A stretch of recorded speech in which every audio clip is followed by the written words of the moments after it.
Pai de toda graça, concede-nos a fé pela Tua Palavra, para que nós possamos ver a pessoa do Teu Filho. Em nome de Jesus.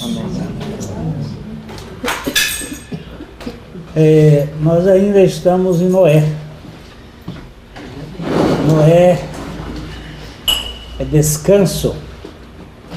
E nós precisamos aprender a descansar no descanso do Senhor.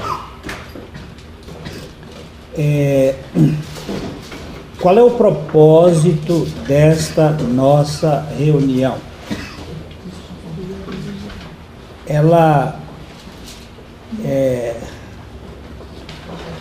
foi promovida com o propósito de Deus de nós sabermos o que é a diferença entre a religião e o Evangelho. É uma desconstrução do modelo religioso para nós vermos, enxergarmos o projeto de Deus, o projeto do Evangelho. Aqui a gente é bem básico, não tem nada elaborado, nem muito sofisticado. É uma compreensão para que nós saibamos discernir água potável, transparente, e água poluída, mas transparente, com cole fecal. Eu preciso saber qual é a diferença, porque a minha vizinha abriu um poço e deu água boa, mas a água está contaminada. Então não dá para beber. E nós temos caminhado na história da humanidade entre duas vertentes: a divina e a humana. A humana querendo ser como Deus, e a divina se propondo a ser humana. A humana é o endeusamento do homem na suposição de que ele pode, pela sua justiça, pela sua moral, pelas suas obras, conseguir de alguma maneira alcançar o reino de Deus. Sem Deus ser igual a Deus. Sem Deus ser igual a Deus.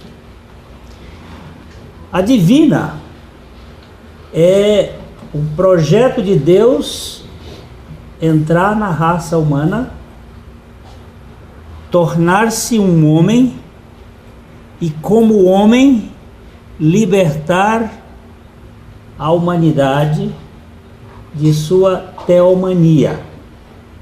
A palavra teomania, ela já explica na sua etimologia: uma loucura, uma mania de querer ser como Deus. Essa tendência de autossuficiência, de onipotência, de você se bastar no seu próprio ser e construir a sua religiosidade baseada no seu mérito. Essas duas vertentes, elas correm toda a história da humanidade. E às vezes elas se misturam.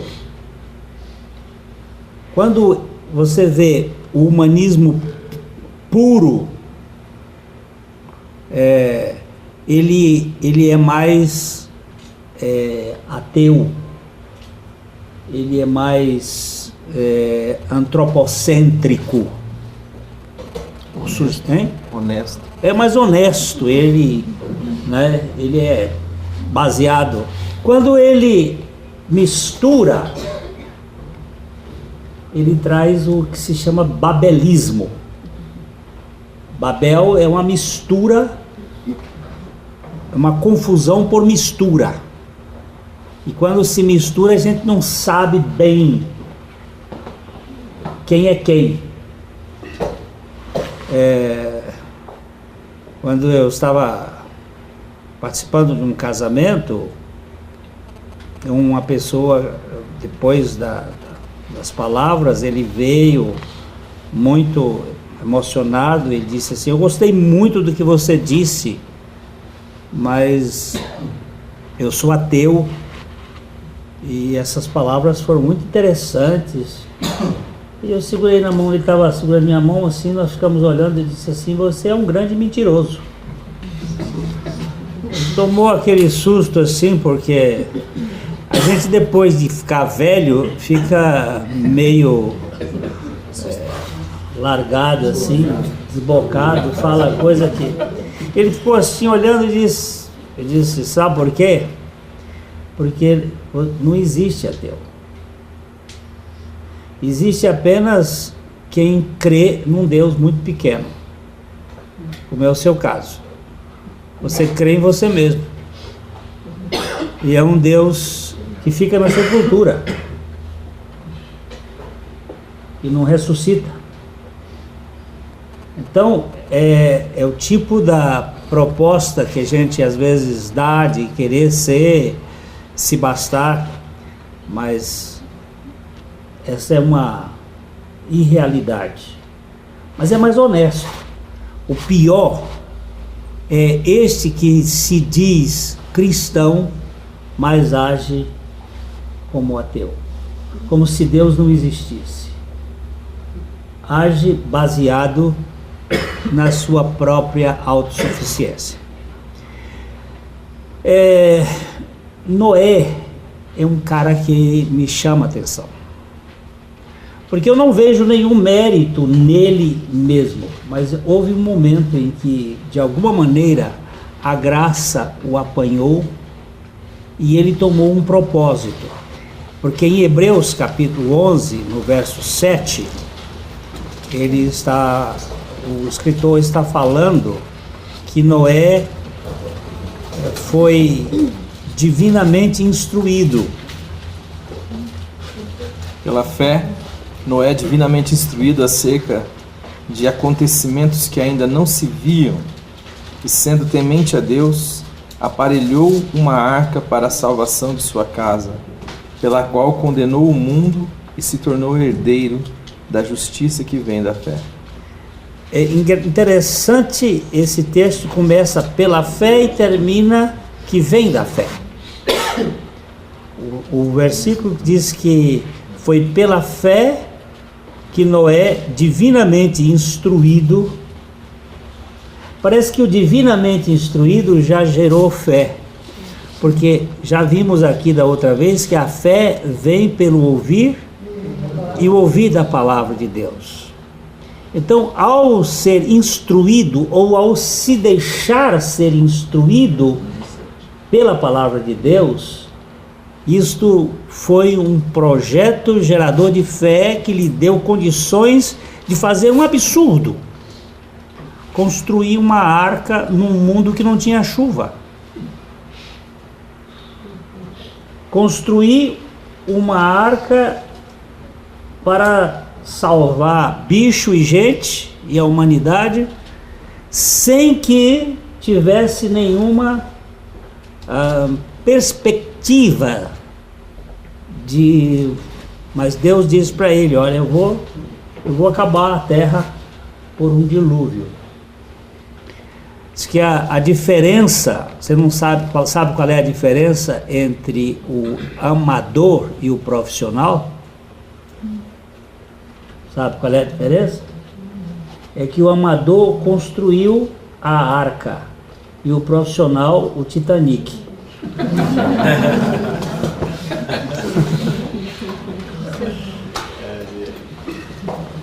Essa é do Zé.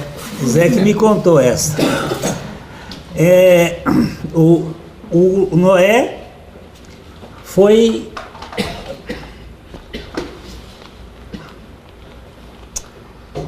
construir algo que ele não tinha nem noção, divinamente instruído.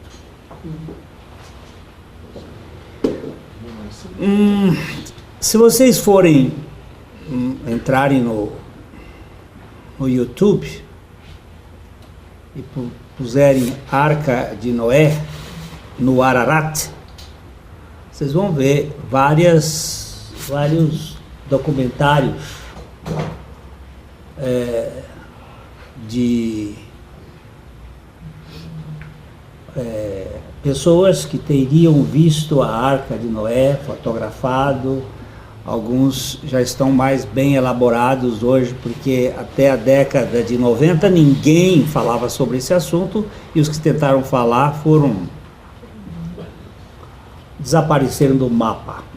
Mas como o projeto dos Illuminati já está em total execução e é irreversível, eles já não se importam mais. Mas quando a Arca de Noé foi descoberta pelo czar em 1917, que foi uma expedição e encontrou e fotografou e tudo, nós estávamos no auge do darwinianismo, e a prova era material de que nós vemos de uma evolução e de uma ideia evolucionista que não permitia esse tipo de coisa.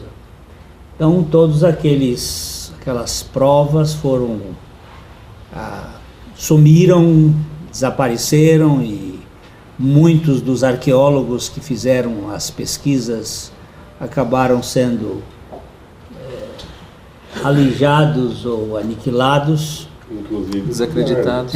Inclusive o Kizar naquele ano, porque foi o ano da Revolução. Foi o ano da Revolução. Ficou a filha dele, a Natasha, que foi quem deixou as evidências, mas porque ela viu as fotografias e ela contava com muita precisão o que tinha acontecido.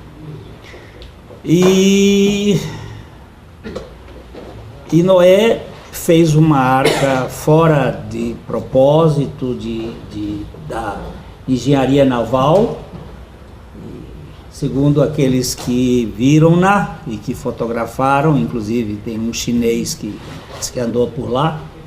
Ela tem uma estrutura muito sólida, porque ela está sobre a neve, debaixo da neve, e permanece.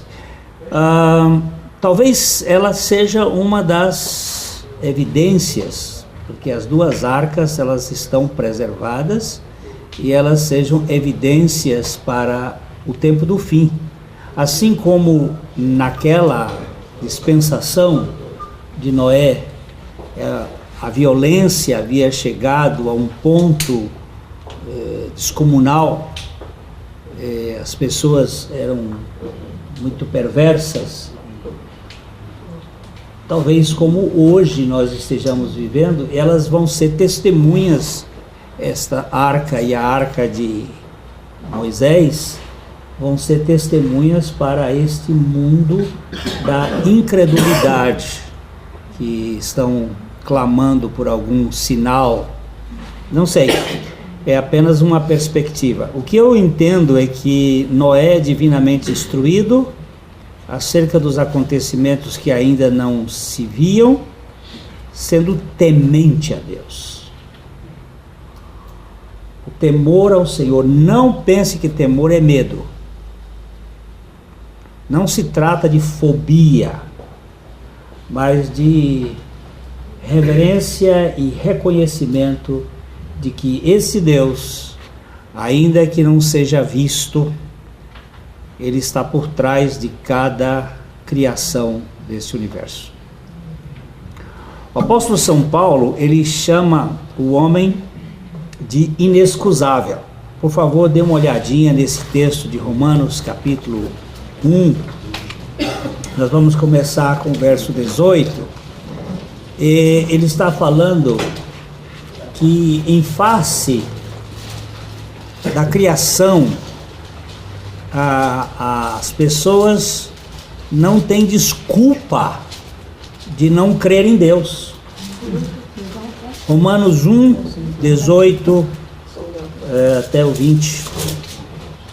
A ira de Deus se revela do céu contra toda impiedade e perversão dos homens que detêm a verdade pela injustiça, porquanto o que de Deus se pode conhecer é manifesto entre eles, porque Deus lhes manifestou. Porque os atributos invisíveis de Deus, assim o seu eterno poder, como também a sua própria divindade, claramente se reconhecem desde o princípio do mundo, sendo percebidos por meio das coisas que foram criadas. Prestou atenção? Tais homens são por isso indesculpáveis. Não tem desculpa. Por que não tem desculpa? Porque os atributos invisíveis de Deus são percebidos por meio das coisas que foram criadas.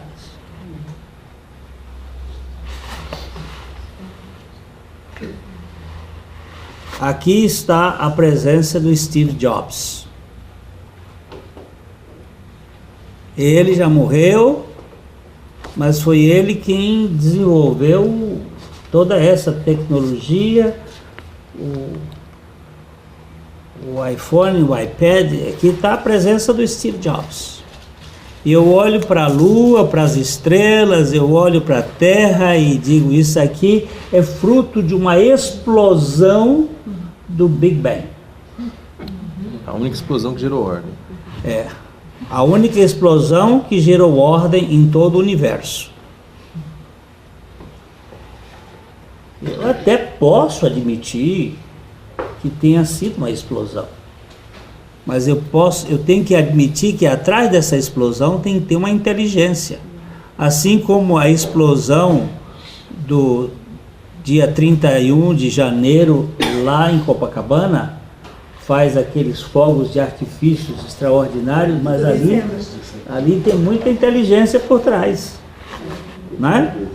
E é indesculpável quem olha esta criação e diz, isto aqui é fruto do acaso. Eu nunca vi um acaso tão bem ordenado. É um caso bem feito. Então nós temos que admitir que atrás da criação há um Deus, há um ser. Você dê o nome que você quiser. Agora, que é inteligente é demais. Que tem poder demais. Então, este Noé, ele foi temente. É preciso ter mente para entender um negócio desse. Ficou boa, não ficou? Já que aí falando que o outro com a mente não consegue ver Deus, eles têm que ter mente. E ele aparelhou esta arca. E esta palavra aparelhou aqui é uma palavra interessante, porque ela tem uma conotação de pegar as peças e construir aquilo de tal maneira que ela gera uma organização knauso. Knauso é você pegar e arrumar aqui e depois aquilo ficou organizado. Ele levou 98 anos fazendo aquela arca. Lego divino. Hein? Lego divino. Lego divino. Tomando informações e pela fé ele construiu, aparelhou, e aquilo serviu para a condenação, para a salvação. Para a salvação da sua casa e a condenação do mundo. É dito que Noé é o pregador mais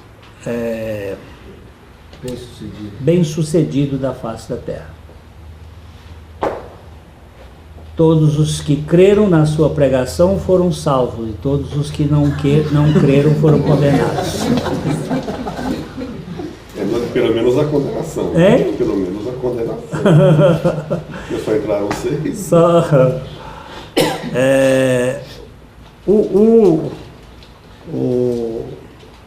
o fato é que a arca, nós já vimos, ela tem uma tipologia toda da pessoa de Cristo, que nos mantém seguros. Dentro da arca, a família estava guardada. Fora da arca havia turbulência e destruição. Ondas gigantescas iam se processando. As pessoas, por mais que corressem para os montes, elas estavam sendo afogadas na sua incredulidade. A arca foi fechada por fora e não foi aberta por fora. Quando no final ela foi destampada por cima. É uma ideia do arrebatamento. Porque uma vez que você entra em Cristo, você não sai mais de Cristo. E você vai ser levantado e retirado por Ele. A arca é uma figura maravilhosa. Ela é feita de tábuas de cipreste, betumada por dentro e por fora. Não entra, não sai. Está lá dentro, está guardado. O frio não entraria nem mais nem menos, o calor não sairia, era devidamente. Eu hoje vi uma casa do futuro, não, já ela existe, uma casa ecologicamente viável, em que você vai economizar cerca de 70% a 80% de energia. E a água que cai absorve, molha os jardins e tal, e tem uma substância. E quando ele começou a descrever a substância que é parecido com o betume, que coloca na argamassa e durante o calor ela se liquefaz e não permite o calor de fora entrar. E quando é de noite, ela endurece e não deixa o calor sair e o frio entrar. Materiais maravilhosos. Que ela fica 30% mais cara, por enquanto, mas com o uso vai baratear e vai ser... Eu digo, olha a coisa, Noé já sabia disso. E já fez lá com o betume, que é uma substância bem semelhante, construindo com proteção. E quando nós estamos em Cristo, o maligno não nos toca. Nós estamos guardados nele. Ainda que soframos as turbulências deste mundo, as lutas aqui nessa terra, é impossível violar a segurança da salvação.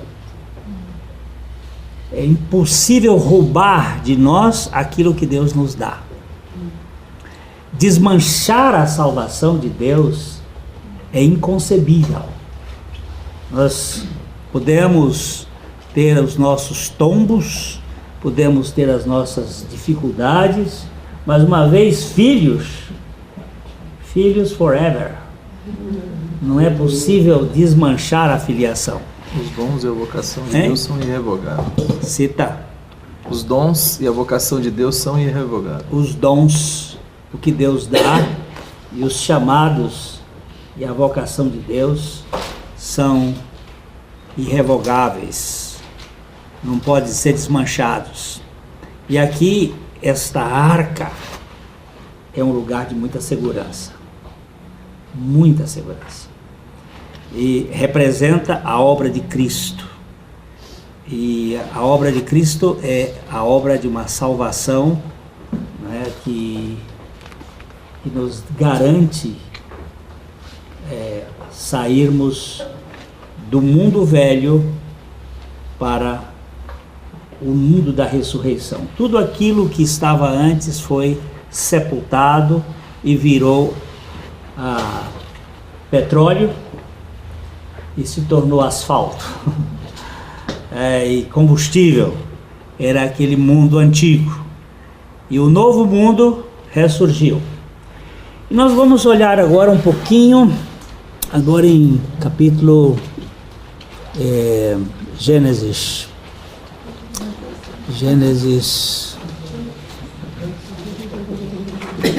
capítulo 8.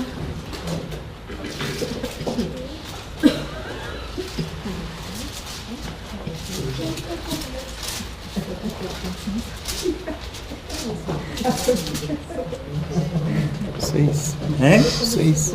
Gênesis 8, 6. Gênesis 8, 6.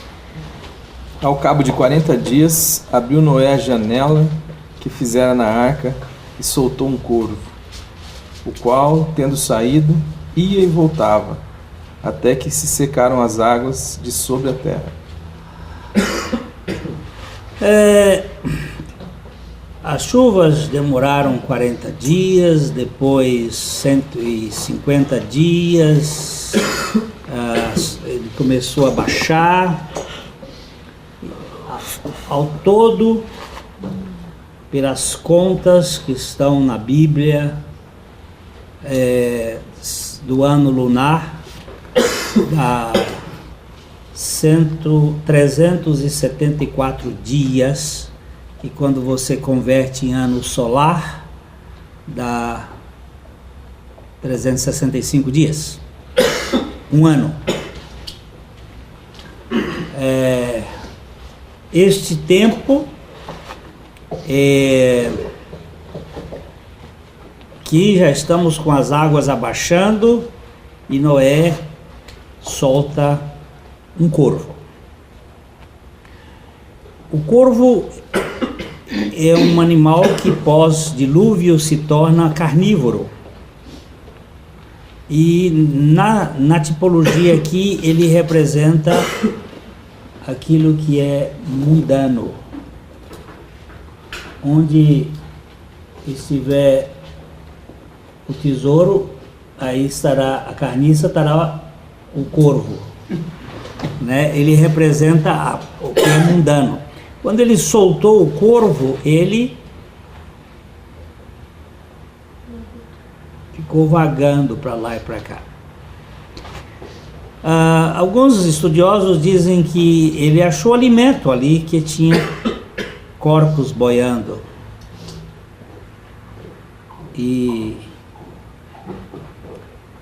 o mundo vive de saprofagia. O que é saprofagia? Sapros é podre. Fagos é comer. O mundo vive da podridão, da morte, o que é mortal. Os inimigos da cruz de Cristo. O apóstolo Paulo trabalha esta ideia dos inimigos da cruz de Cristo. Vamos dar uma olhadinha lá, Alexandro. Filipenses 3, 17.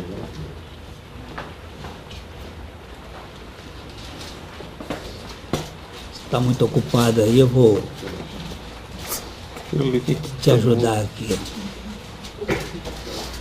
Mais o que? É isso? 3,7. Mais o que para mim era lucro? 3,17.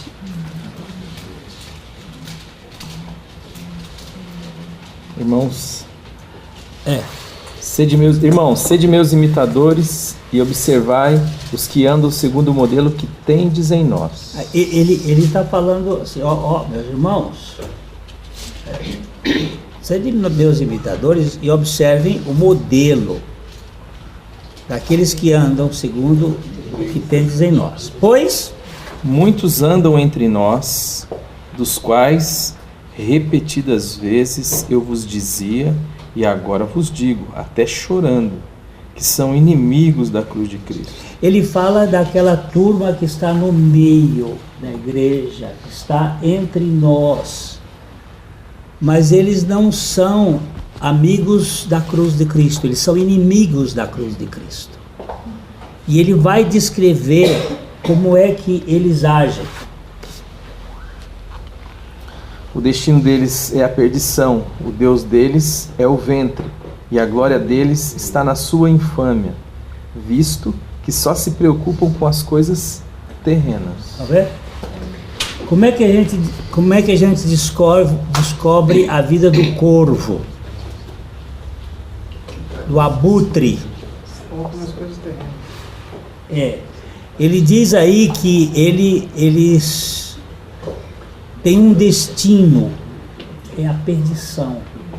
Essa palavra perdição é aquilo que se degrada.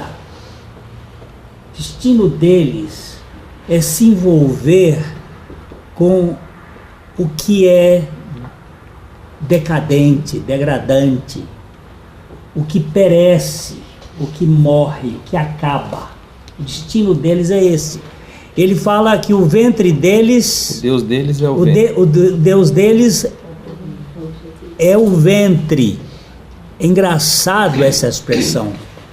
Coilia, intestino, barriga, abdômen, estômago.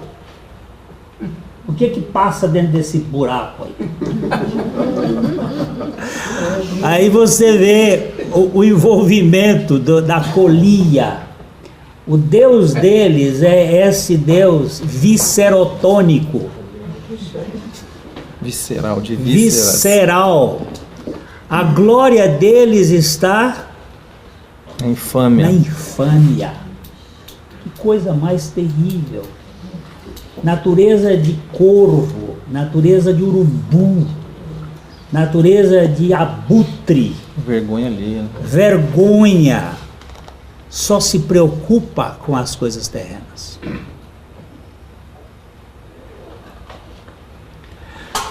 Quando a gente vê, por exemplo, isso é muito comum nas igrejas evangélicas e católicas, as pessoas se preocuparem mais com o patrimônio do que com as pessoas. Com funções, cargos. Por que está investindo, por exemplo, isso aqui que nós estamos fazendo, tem exibido um bocado de paulada.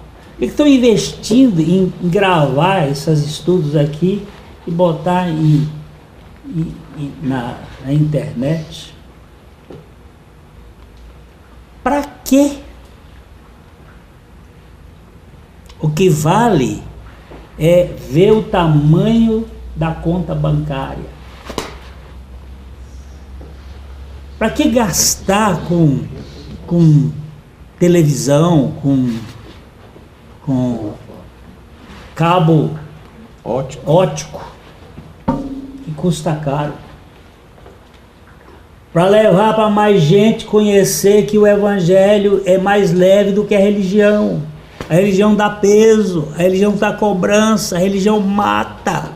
A religião é água poluída, envenena. O evangelho mata a sede e liberta, cura. O evangelho é graça. Eu vivi na religião tantos anos. Hoje eu não posso parar de anunciar daquelas coisas que eu tenho visto e ouvido e recebido do Senhor. O Deus deles é isso, só se preocupam com as coisas terrenas. Mas ele diz no verso 20 uma coisa: mas a nossa pátria está nos céus, de onde também aguardamos o Salvador, o nosso Senhor Jesus Cristo, o qual transformará o nosso corpo de humilhação para ser igual ao corpo da sua glória, segundo a eficácia do seu poder que ele tem de até subordinar a si todas as coisas. Isso é grande, né? Essa é o inverso daquela posição do urubu, do corvo, que ficava ia e vinha, vai e vem, e só ali em cima das carniças. O que é que você come na televisão? O que é que você come no seu dia a dia, no seu lazer? O que é que você come? Miolo de tripa? Eu não estou falando de miolo de tripa com linguiça, não.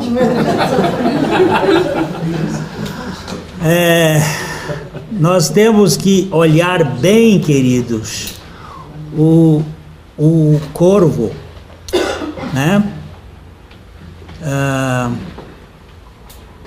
Deixa eu ver, vamos voltar aqui para o verso 6 de Gênesis. Depois de 7 dias, depois o que ele fez? Verso 8. Depois soltou uma pomba para ver as águas, se as águas teriam já minguado da superfície da terra. Agora, nós temos aqui a comparação do corvo com a pomba. O corvo representa a religião, o humanismo, aquele que só se preocupa com as coisas terrenas. A pomba, ela tem um símbolo do Espírito Santo, da vida espiritual. E a pomba, ela foi e não achou onde pousar. É o verso 9.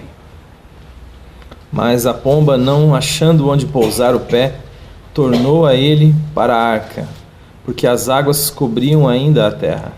Noé, estendendo a mão, tomou-a e a recolheu consigo na arca.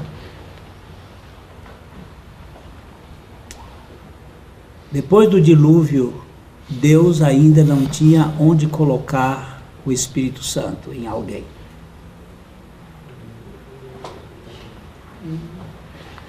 Levou um tempo.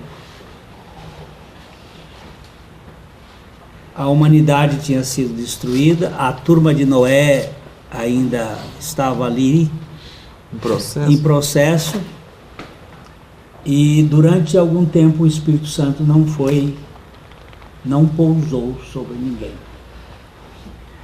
Mas aí ele solta a pomba outra vez. Verso 10. Esperou ainda outros 7 dias e de novo soltou a pomba para fora da arca. À tarde, ela voltou a ele, trazia no bico uma folha nova de oliveira. Assim entendeu Noé que as águas tinham minguado de sobre a terra. Aqui temos uma figura muito interessante. Ele soltou e havia uma oliveira. Verdadeira?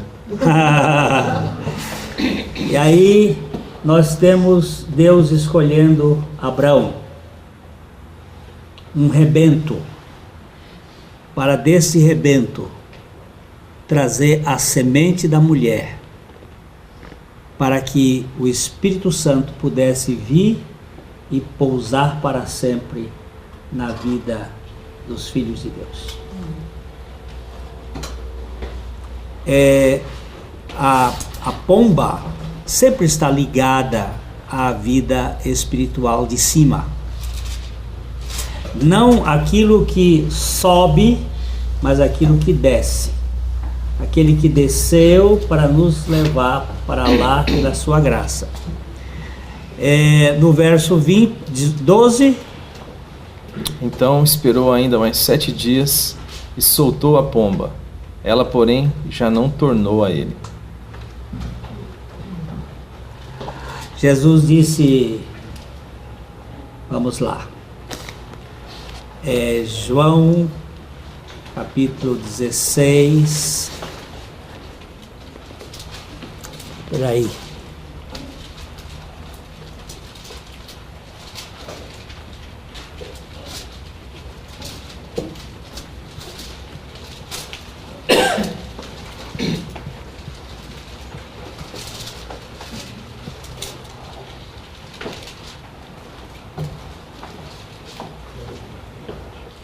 João 14, 16.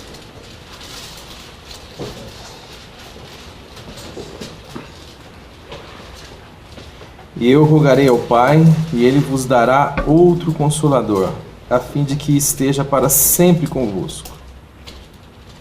O Espírito da verdade, que o mundo não pode receber, porque não vê nem o conhece. Vós o conheceis, porque Ele habita convosco e estará em vós. Olha as 3 revelações aqui. Eu rogarei ao Pai, Ele dará o outro Consolador, o Paráclito, porque nós temos 2 advogados. O nosso advogado é Jesus. O advogado de Jesus é o Espírito Santo. Jesus advoga a nossa causa. E o Espírito Santo advoga a causa de Jesus em nosso favor.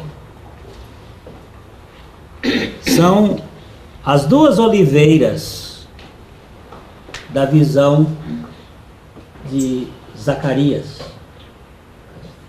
do castiçal. Os 2 que enviam o azeite de cima. São aqueles 2 que advogam a causa do pecador e aquele que advoga a causa do Salvador. E o Espírito Santo, ele não fala de si mesmo, ele fala de Jesus. E o Espírito Santo não podia vir para o mundo, porque ele diz aqui, o Espírito da verdade que o mundo não pode receber. O mundo só pode receber Jesus. E quando o mundo recebe Jesus, Jesus envia o Espírito Santo para ficar para sempre conosco. Este é o selo de que recebemos a Cristo. O Espírito da verdade que o mundo não pode receber porque não o vê e o mundo não crê. O mundo constata fatos e o Espírito Santo não é factível. Ele não é um fato que você possa constatar. Ele é crível. Não pode receber porque não o vê nem o conhece. Vós o conheceis, porque ele habita convosco. Até aquele momento ele estava com, ele não era em, mas estará em vós. Aí ele desceu e permaneceu para sempre.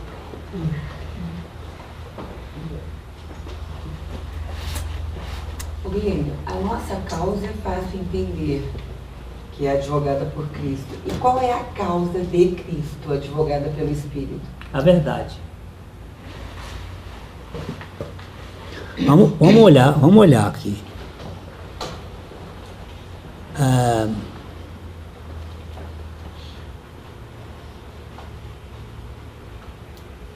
Capítulo 16, João.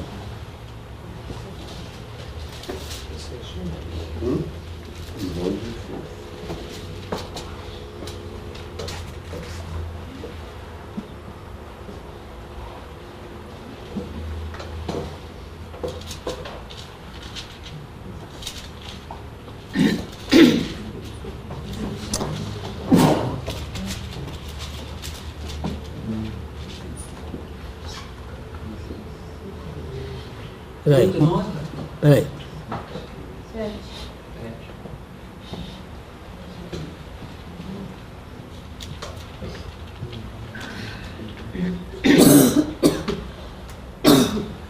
Testificará.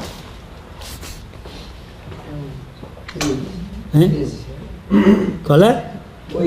8.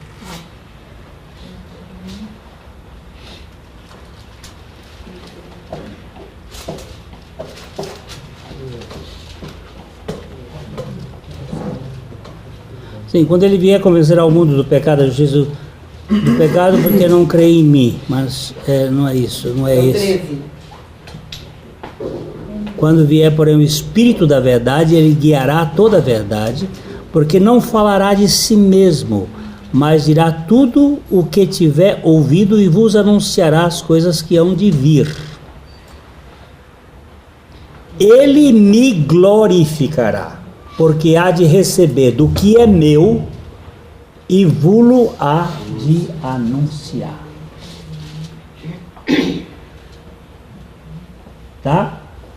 Ele vai advogar a causa de Cristo para nós. Quem é que nos convence do pecado, da justiça, do juízo? É o Espírito Santo. Ele está advogando a causa de Cristo em nosso favor. Cristo advoga a nossa causa diante do Pai. E o Espírito Santo advoga a causa de Cristo em nosso favor. Jesus é o nosso advogado ante o Pai. E o Espírito Santo é o advogado do Filho perante nós.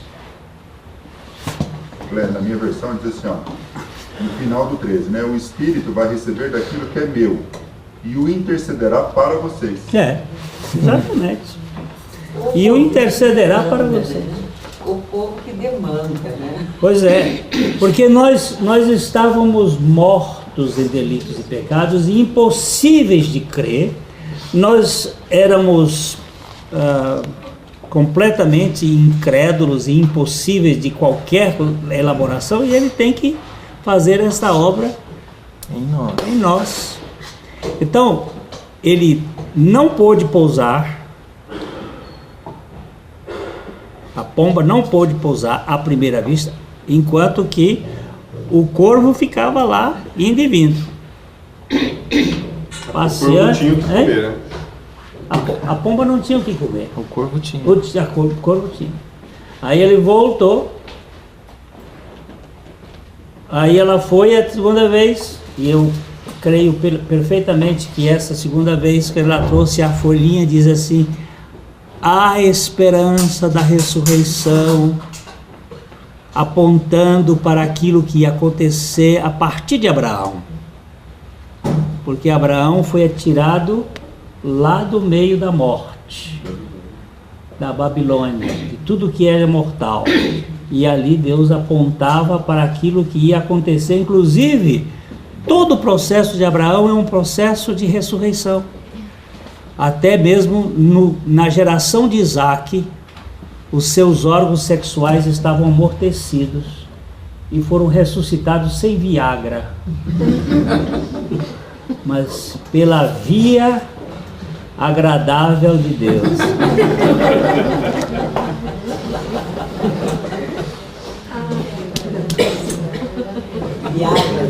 Viagra. Tá demais. Vai lá.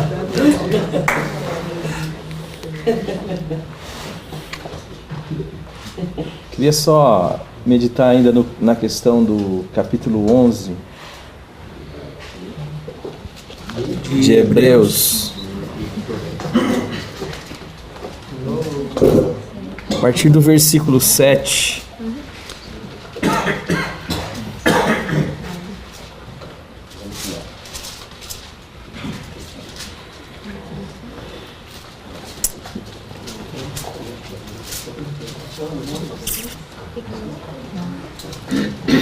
Hebreus 11, a partir do versículo 7.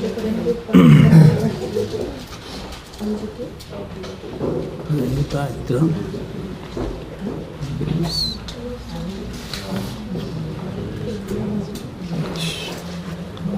Pela fé, Noé. Ele começa dizendo assim: pela fé. E aqui, dentro dessa ideia de religião e evangelho, há uma correlação com esse texto e com a estrutura narrada de Noé ali também no Gênesis que nós estamos estudando. E aqui o texto começa dizendo pela fé. A palavra vai dizer lá em Efésios 2 que a salvação é uma obra da graça de Deus, que ela não tem nenhuma relação conosco. Deus se manifestando em nosso favor, em nossa direção, e ela se dá por intermédio da fé.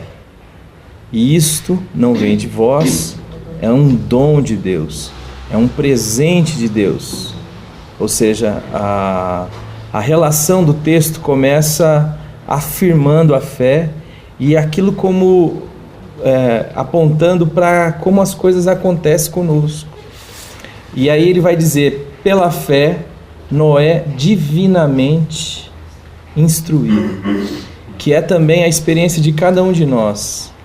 O Paráclito, aquele que nos convence, é o Espírito Santo de Deus, que vem em nossa direção, nos convencendo do pecado, da justiça e do juízo. Aí o texto vai dizer algo que para mim é tremendo. Divinamente instruído acerca de acontecimentos que ainda não se viam. Na semana passada nós pudemos passar um pouco o nosso olhar sobre Romanos 8, 24, e o texto vai dizer que em esperança fomos salvos. Então há um paralelo aqui entre a obra de Deus realizada em nós, que é pela graça, que é mediante a fé, que é uma instrução que vem de Deus, e ela aponta para algo que nós não podemos ver, para acontecimentos que nós não podemos constatar, mas que é algo possível somente pela fé na palavra de Deus. Nós, os filhos de Deus, aqueles que creem em Jesus, somos chamados a viver pelo aquilo que sabemos, não pelo aquilo que constatamos em nós. A Bíblia vai dizer que, sabendo isto, que foi crucificado com Cristo, nosso velho homem, para que o corpo do pecado seja destruído ou desfeito, e não sirvamos mais ao pecado como escravos. Então, a vida cristã é uma vida para ser vivida na dimensão daquilo que Deus diz. E ela é um convite à loucura, como é um convite à loucura aparelhar uma arca num contexto na qual o Glenn descreveu. Um contexto onde não chove, onde não se percebe por causa da ideia quase que paradisíaca de uma catástrofe dessa proporção. E às vezes também nós olhamos para nós e do lado de fora está o barulho, está a agitação, está as tentações, as fraquezas, está a tempestade, está tudo acontecendo, nada mudou aparentemente. Mas dentro, se estamos em Cristo, estamos guardados, protegidos, a porta foi selada pelo lado de fora e agora nós só saímos para o alto, nós só saímos para aquilo que tem a ver com a realidade que Deus já falou que é. E quando Ele diz que não tem como não ser. A Bíblia vai dizer que nós fomos predestinados em Cristo Jesus para sermos conforme a sua imagem. Deus começou uma obra em nós e Ele há de aperfeiçoar. A graça não deixa ninguém pelo meio do caminho. Aquele que começou a obra em nós, Ele é fiel para completá-la. Há segurança se estamos em Cristo Jesus. Na religião isso não é possível. Por quê? Porque a religião depende de você, depende da sua condição, da sua capacidade de cumprir regras que estão fora de você, de você tentar se fazer adequado a partir de instruções fora de você. Não, no Evangelho é Deus vivendo em mim. E quando eu tenho esse esbarrão com Deus, estava falando isso no domingo, aquilo que mais nos engana, ou que pode servir de um instrumento de equívoco para a nossa experiência, é quando no nosso íntimo nós entendemos ou encontramos uma adequação moral que nos dá a ideia de que estamos próximos de Deus ou que estamos nos relacionando com Deus. Porque de fato, o que nos dá uma pista de que estamos tendo comunhão com Deus é justamente o oposto disso. Porque todas as vezes que nós nos esbarramos com Jesus, que a nossa consciência é invadida pela presença de Deus ou do Evangelho, o que surge em nós é a consciência do pecado. Todas as vezes que você vê alguém narrado nas Escrituras tendo a sua consciência invadida pela presença de Deus, como o caso de Isaías, por exemplo, o que surge é: ai de mim que vou perecendo, porque sou um homem de impuros lábios e habito no meio de um povo de lábios impuros, e os meus olhos viram a Deus. Pedro, quando depois do sinal que Jesus fez, se lança ao chão e diz: afasta-te de mim, porque eu sou um pecador. Por mais que você seja alguém moralmente adequado, se esta moral é o que te sustenta na sua relação com Deus, eu quero dizer que você está num caminho equivocado e no caminho da religião.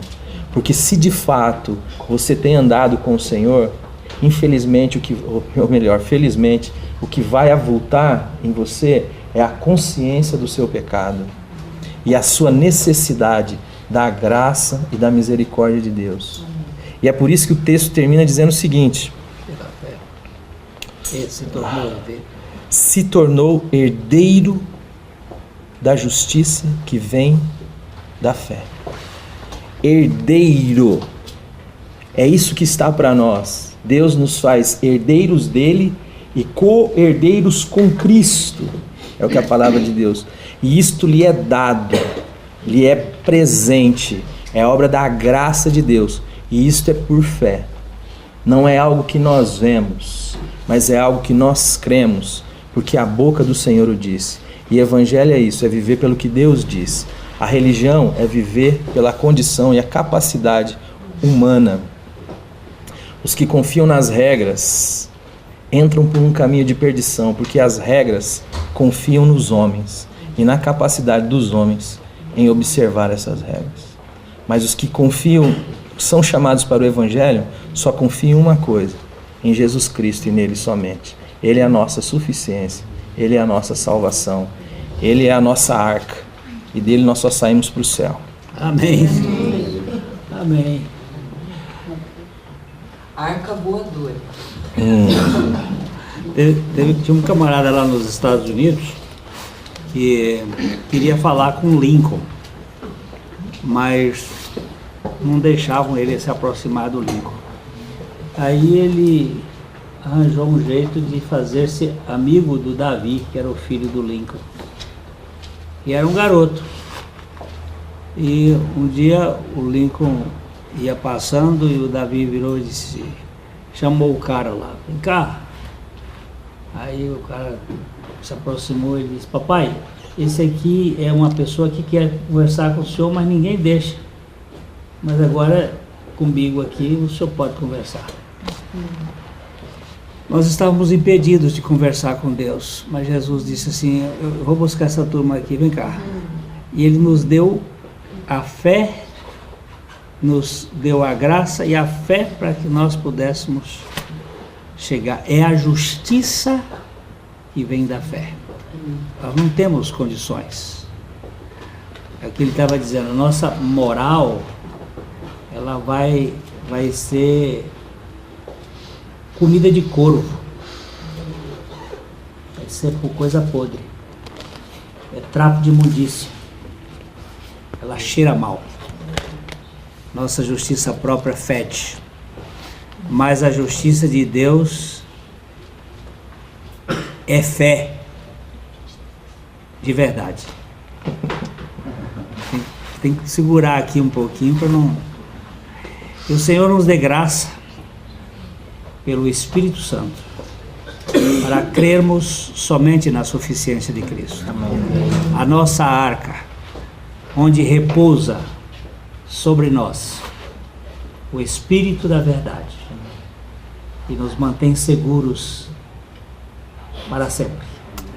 Amém.